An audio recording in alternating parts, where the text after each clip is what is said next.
Yes, I need a haircut, don't remind me, I already know. Behind me is a JCB 426. It is some type of construction equipment, I don't know. But just like that, we've got this, the Kia Forte.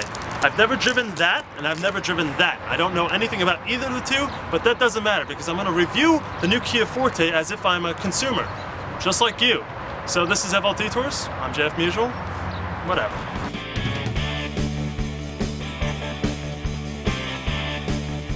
Welcome to the new Kia Forte sedan. I don't know much about it, but let's go through the basics.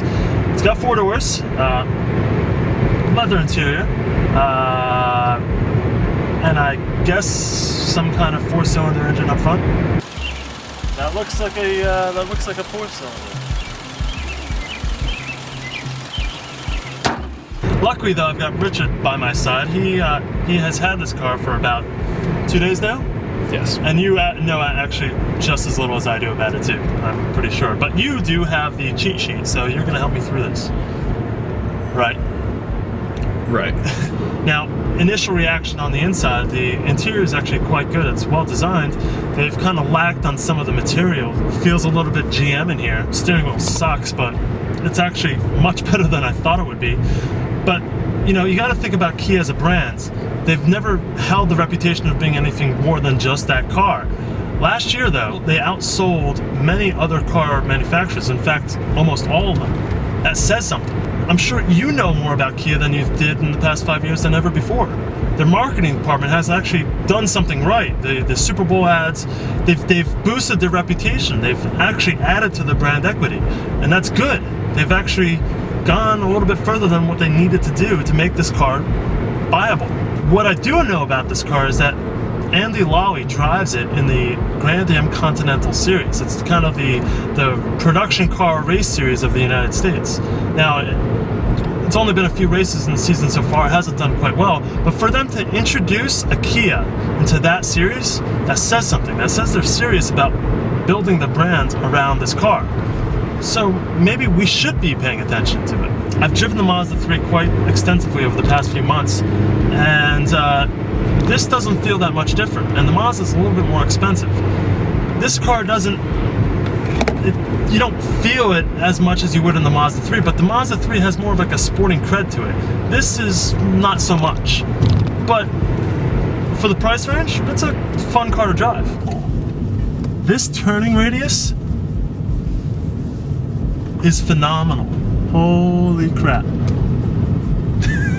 This is awesome. Oh my god, I love this. What is this, like 10 feet? What is the radius of this right now that we're doing? This is incredible. It's not an autocross car by any sense, but it is actually quite good. This car doesn't feel solid. I just get the feeling that in 2 years down the road, things will be breaking. Bits and pieces that are made of very crappy materials that just, I know they're gonna break, or rather squeak and rattle. Already I'm starting to hear a little bit of rattle in the headliner and around the chairs. So I just get the feeling that down the road, when you put some miles on this thing, it's not gonna be good. So what we're gonna do now is actually an FLDetours first. It's called the merge test. Now what is that? Well, we're making it up as we go along. We're gonna see how long it takes for us to get on the highway, and I'll count off the speeds, and I'll see if we're actually gonna die. Because a lot of times with 4-cylinder cars like this and entry-level cars, you know, they're good for putting around the city, but they're not good for getting on the highway and going. So, well, we've got an open road, and of course it's a closed circuit, and let's go.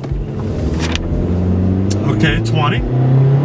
30, 40, 45, 46, 47, 50, 55, 60, 65, and 70. We made it, man. We're alive! Yay! Oh, woo! Now, in terms of fuel economy, what is it?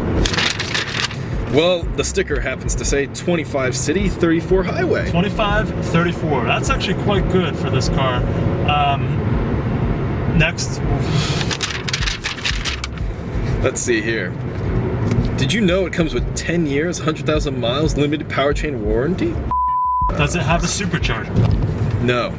Does it have a turbocharger? No. Does it have